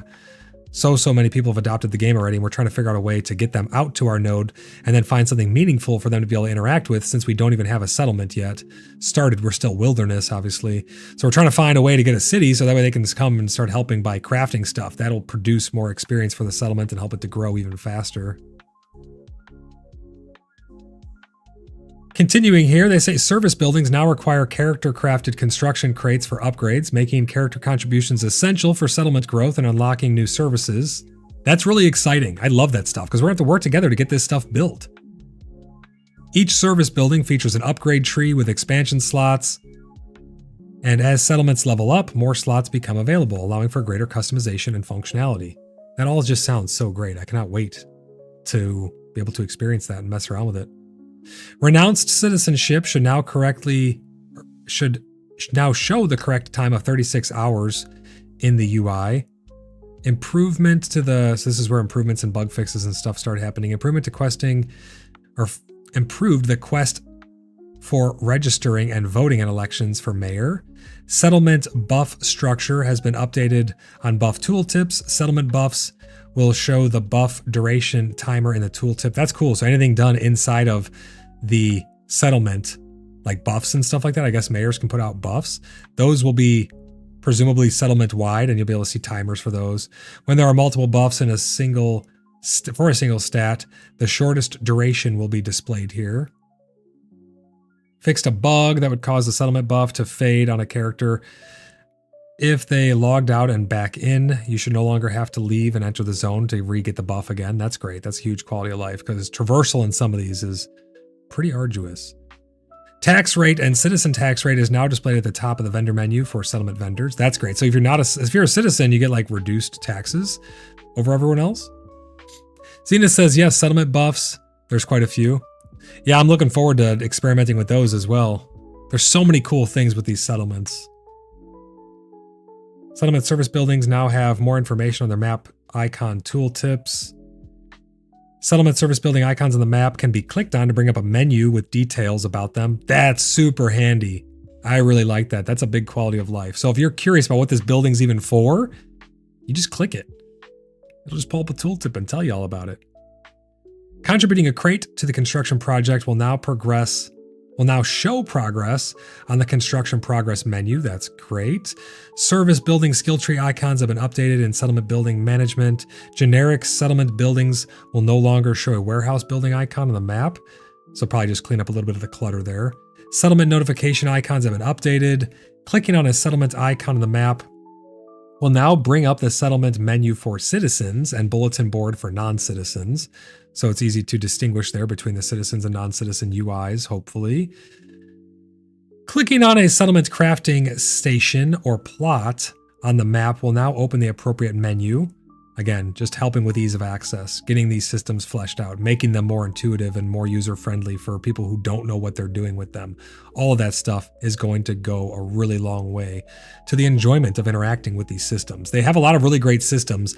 Now they're making them more enjoyable to interact with.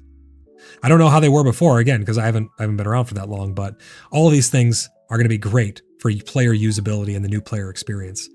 Clicking on a settlement crafting station or plot on the map will now open the appropriate menu. I read that one. Additional Jundark gathering mayoral commissions have been added. New cloaks have been added to settlement citizenship vendors.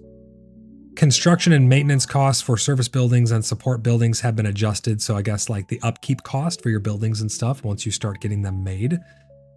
Laboratory service buildings fixed several bugs with maintenance costs, contribution costs, and the skill tree for this building. So again, balancing bug fixes for a big portion there. Great to see all that stuff.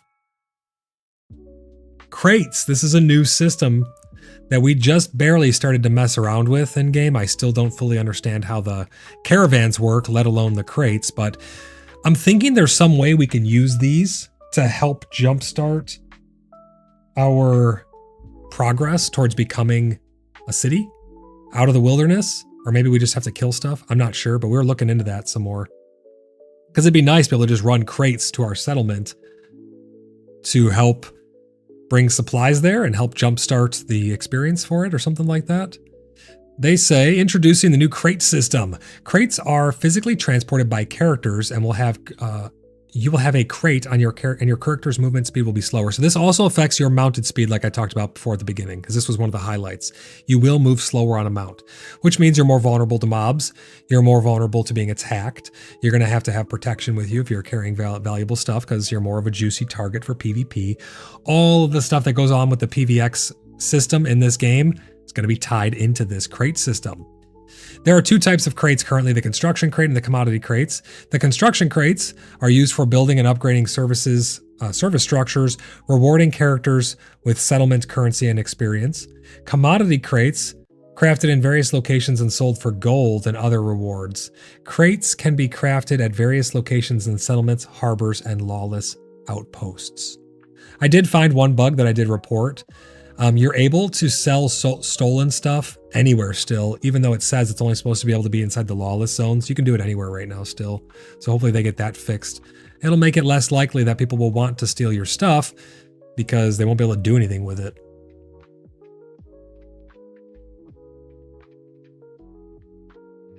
If a character carrying a crate is killed, or if they go offline, they will drop the crate they have. We have tested that as well. Crates on the ground can either be picked up by another player or opened with a crowbar. We did see the crowbars. They cost like 5 or 6 silver, and then you can break open crates, and it will mark you as a PvP combatant, as if you're stealing stuff. Even if you don't take anything, just breaking it open just to look inside, I think, will flag you. Players can choose to drop a crate. Equipping a crate will add the drop crate ability to your hotbar, so that way you can easily drop it. Characters will be directed in regards to how crates work the first time they're near a packaged crate that is dropped on the ground. It is pretty good. The tooltip pop-ups and stuff, they're pretty decent. It's not that hard to understand. The part that's hard to understand is, what do you do with it? What do you do with the crates? That's what I'm really wondering. I want to know, if you pick up a crate, it could just be filled with materials, right? So you just bust it open and steal the stuff. But what if it's trying to be delivered somewhere? Can you deliver it? Can you take it to the black market? I mean, it's kind of like the caravans. They seem like a very similar system, just on a smaller scale, but I don't really fully understand how they work just yet. But we're going to be testing them out very soon, and I'll be sharing that with you guys. Characters will be directed. We read that. Commodity vendors have new dialogue options that will explain what they sell. So there you go. There's all the stuff about crates. This part's really interesting as well. Guild Wars. Guild progression has been updated. So it's a completely new guild system from my understanding. Guild progression has been updated. We've revamped the skill tree to allow for guilds to earn specialization and utility skill points with each level, enhancing customization from the beginning. So it's going to allow you to have more options of where you want to, what you want to do to level up your guild. Guild experience required for leveling has been adjusted, so lower levels are faster and later levels are slower. So they made the beginning grind a little easier, the end grind a little heavier, because obviously you're going to have been growing hopefully by that point. So you're going to have more people, more stuff going on, be a little harder in the later game. But you'll be able to acquire earlier levels faster to get some level of bonuses rolling, and they've rebalanced all that, hopefully to make them not overpowered or underpowered. Guild storage is also now available. Guilds can store items, or guilds can share items, and materials using storage accessible at any settlement in this in a village or higher that it's in. So what this means is, if they have a proper permission system, which I think they talk about just down below this, you'll be able to create the different ranks inside your guild.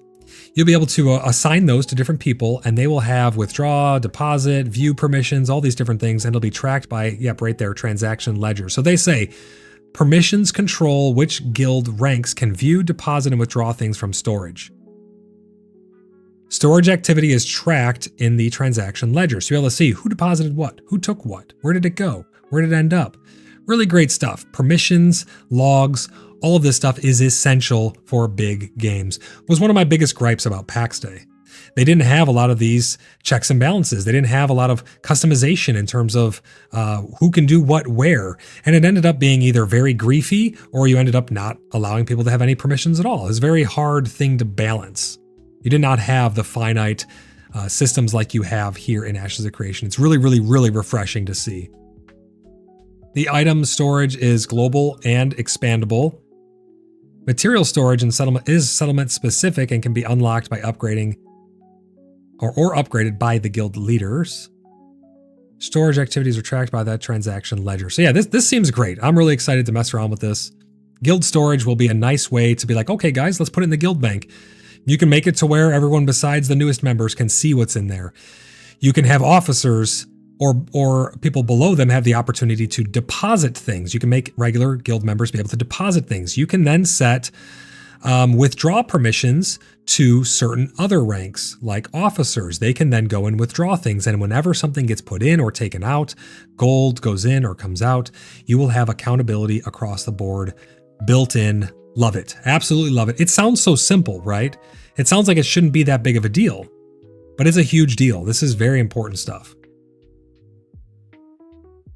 If you don't have that, you're going to really be missing it. Opening a guild menu will no longer change the victory points UI to show 0 for both teams. Territory Wars has been fixed, so both teams have the same requirements of 1,000 blood and 750 material. I have no idea what that means. Territory Wars? I want to find out what that means. I have no idea what that means. War notifications should no longer show placeholder text. Added more guild commodity icons. So there you go. We got some more icons. Got some rebalancing, got our guild storage, got the level up system and the progression system all changed and nice and refined. That is your guilds and wars section. Next up, we have quests, events, and commissions. Another really big category here. Items in your quest inventory can now be organized and removed from that inventory. Quest rewards now offer choose your item options, including weapons, equipment, mounts, and other crafting materials. That's really great to see because now you have options when you're picking stuff. It's not just here's your reward. You get to pick. You have choices, right? Commission bonus reward loot boxes are now available. These reward boxes are region and task specific and give additional randomized rewards when completing commissions. These are great to see. Again, adding some more variety, adding some more flavor to the world. Maybe a little bit of RNG, but a little bit of RNG is good. It's just too much when it becomes a problem, in my opinion.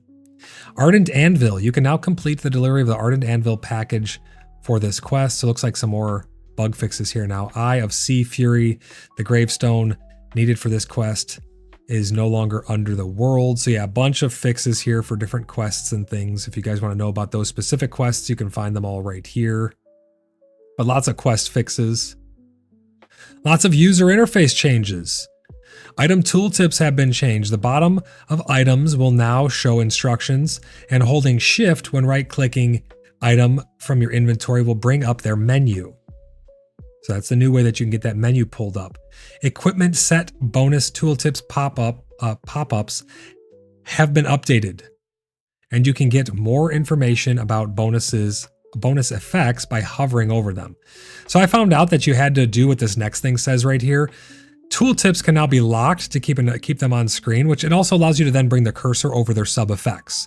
So if something says this will cause the tripped effect, you're like, well, what the hell does the tripped effect mean, right? Press T on the spell, it'll lock it on your screen, the tooltip. Now you can hover over tripped and it will tell you what tripped does. It works. There used to be a way to like hold left alt or shift or control or something and it would expand it automatically and tell you what all those different things mean. Now you just have to lock it to your screen and then hover over it or go into your spell book and look at it. I'm going to grab a quick drink and then we're going to continue reading through these user interface changes. One moment.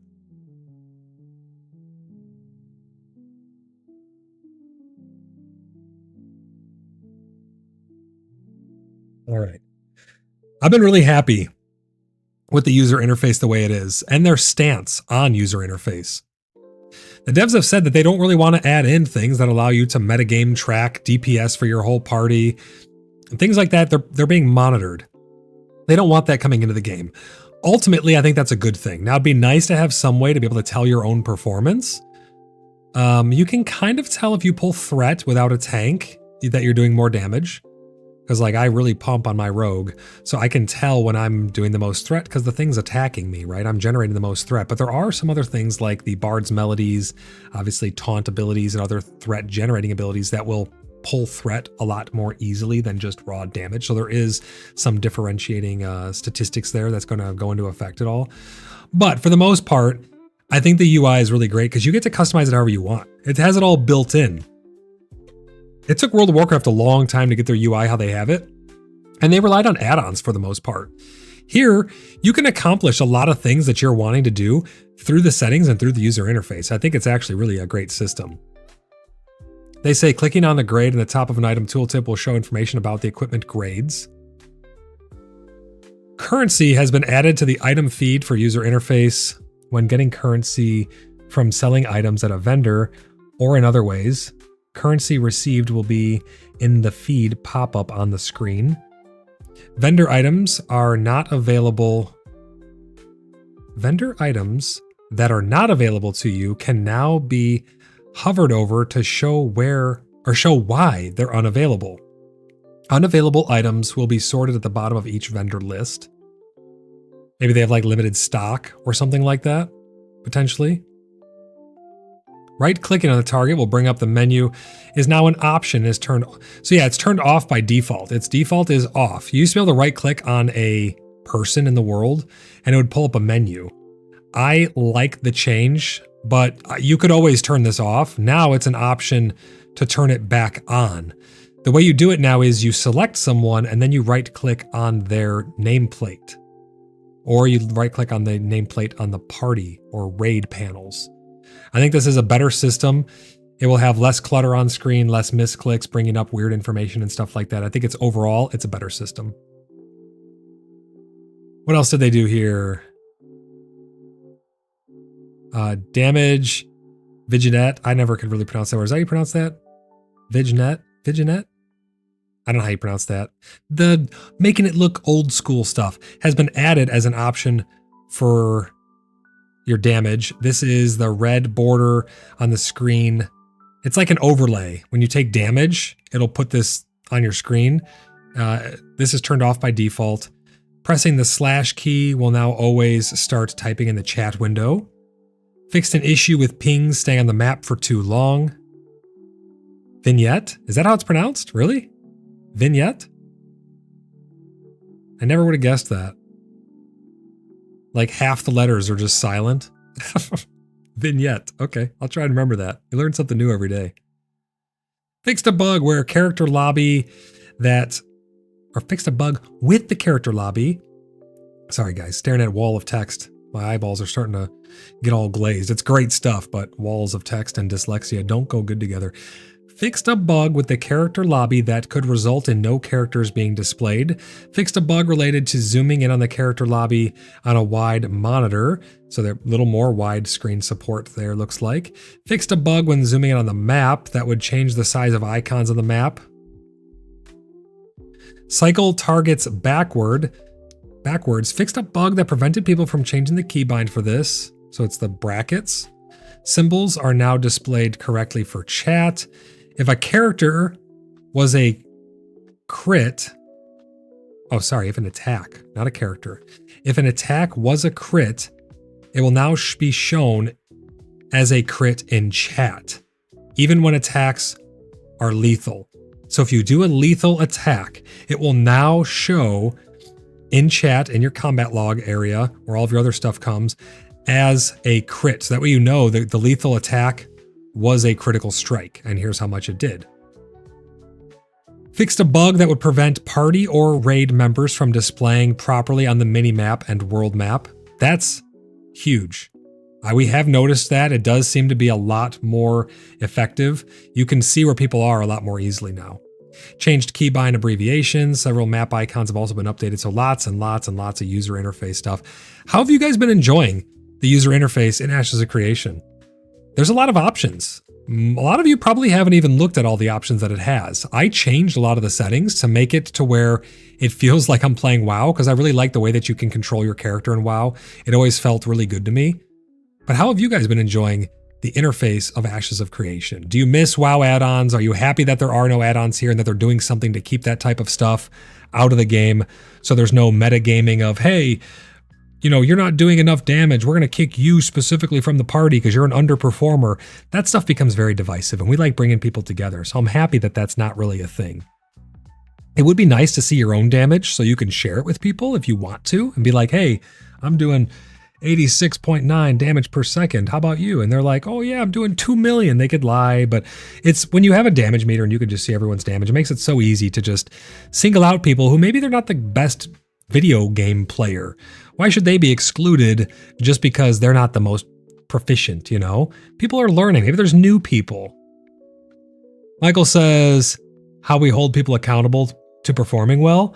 I mean, I don't think you need to base that on any hard statistic like damage. I think it'd be nice to see your own, but you can tell if someone's like pushing their spells, right? I can look over at a mage and see them constantly shooting spells. Maybe they just aren't min-maxing the best build. Maybe they're not having the best gear on them or something. Maybe their reaction time's not the greatest. You can see if they're failing mechanics. There's so many other real world things other than staring at a damage meter to tell if someone's a good player or not. And I don't think that a community should be divisive around, well, you need to do 50 DPS in order to be in my party, so get bent, kid. Like, I just don't like that. It feels very divisive. Listen, sometimes we'll have to pick up the slack for those around us. Sometimes someone else is better than you. Would you like to be excluded because you just don't perform very well?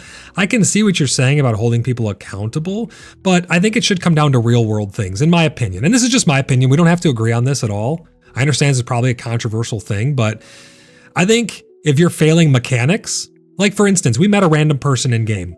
They were really, really cool. Very nice person. They were new to the game and they had never really played tank. They were trying to tank and they weren't blocking. They were getting killed. They died. We resurrect them. We said, hey, you have a shield. Hold it up and block those attacks a little more and you'll take less damage when there's attacks coming your way, you know? So they started doing that. They had better survivability.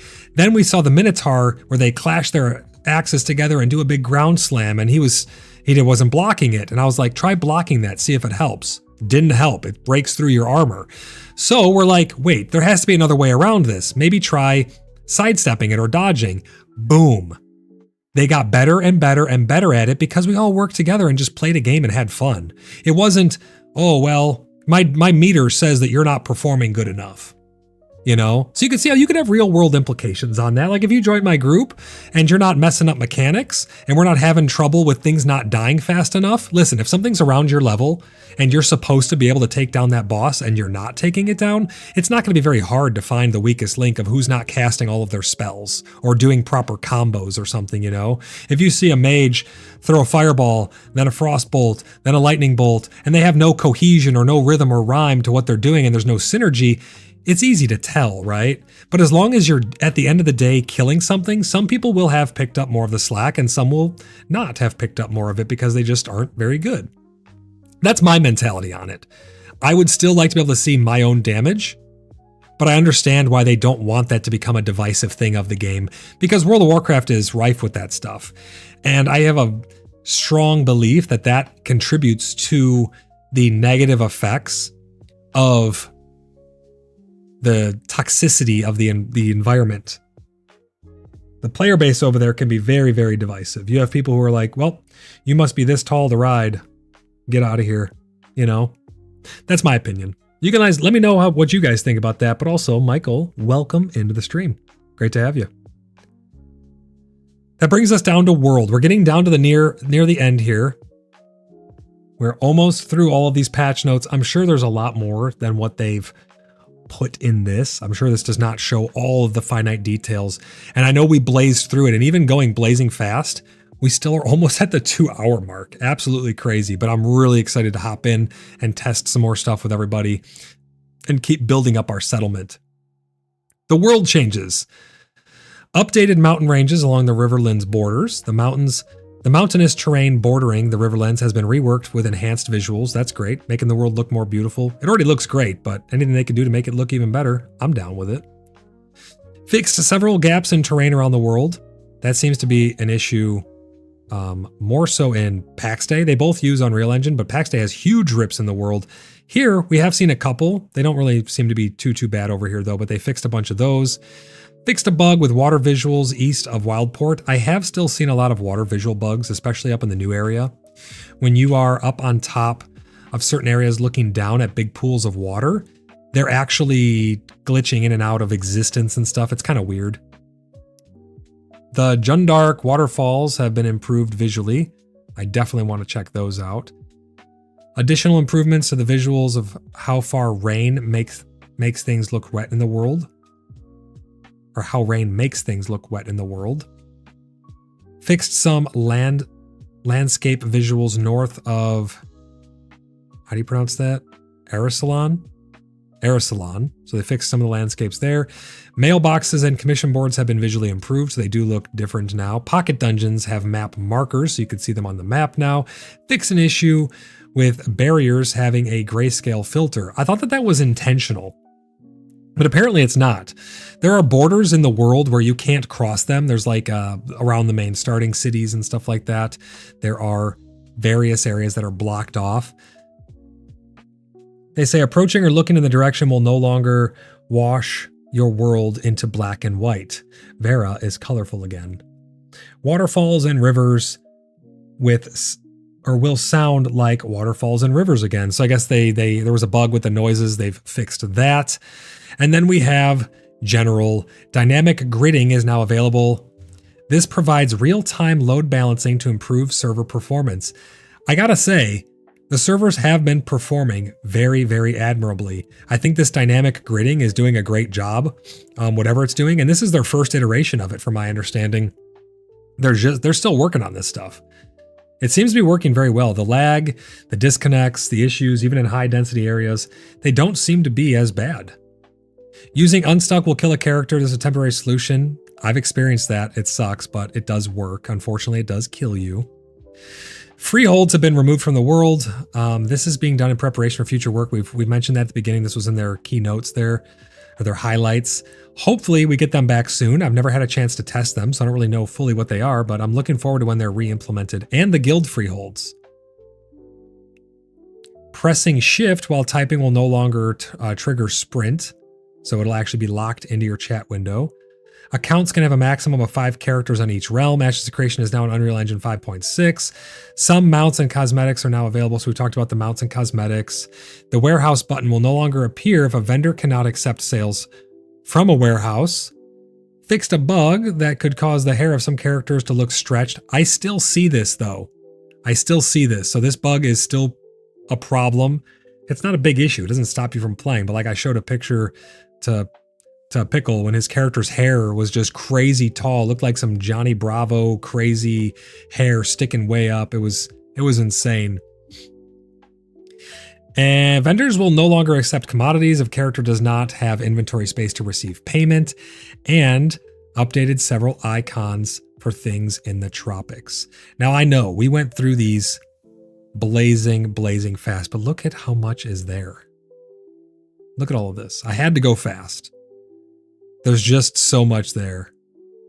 But those are all the patch notes that we got going into this phase 2. I'm going to be keeping up with the news and the patches as they release patch notes for, did I say phase 2? Alpha 2 phase 3, excuse me. Going forward, I'm going to be keeping up with all the patch notes here on VerraFire, and we're also going to be doing deep dives in their own little podcasts as well. They'll be part of VerraFire, but we're going to do our deep dives into certain aspects of the game. We're going to be looking into the underground area. We're going to be looking into the new settlement system, which it previously called nodes. We're going to be diving deep into those. As I get a better understanding of these things, we're going to look over the wiki. We're going to talk about everything that a lot of these topics have to offer. If you look back at the previous episode of VerraFire, you'll see we touched on a lot of the stuff, but we couldn't go in depth on too much of it because there's just so much there. We're going to be doing deep dives into a lot of these different systems as we become more familiar with them. I'm going to be helping to teach people how to play Ashes, how to join our group, to come and have fun with us, what the game has to offer, how to interact with different systems, so that you guys can better understand all of the systems that Ashes of Creation has available for you in its current state and its ongoing development state. And who knows? Maybe we'll be able to pick the developers' brains or get an interview with them and see what the future may hold. They seem to be very transparent and very open. I'm looking forward to diving into Ashes of Creation. Blippy says, accountable for performing well. What do you mean? He's talking about like your damage output and stuff.